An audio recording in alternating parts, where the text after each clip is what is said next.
আসসালামু আলাইকুম। ওয়ালাইকুম আসসালাম। শোনো, আজারে কথা কয়ে সময় নষ্ট করার মতো সময় আমার হাতে নাই। তুমি কি পাস দিছো? জি মাস্টার্স পাস। স্কুলের মাস্টার না কলেজের মাস্টার?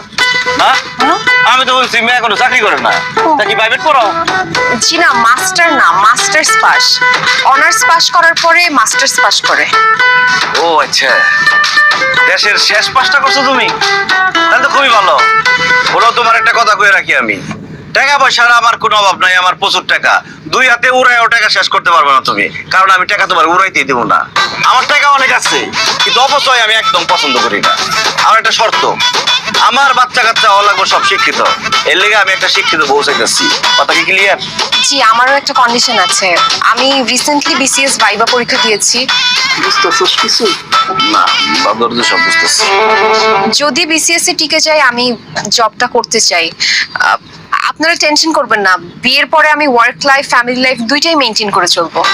তুমি যেভাবে বড়র বড়র কথার মাঝখানে মাঝখানে ইংরেজি বলতেছো, এটা দেখে আমরা বুঝে গেছি তুমি বাংলাদেশের বড় পাঠটা দিছো।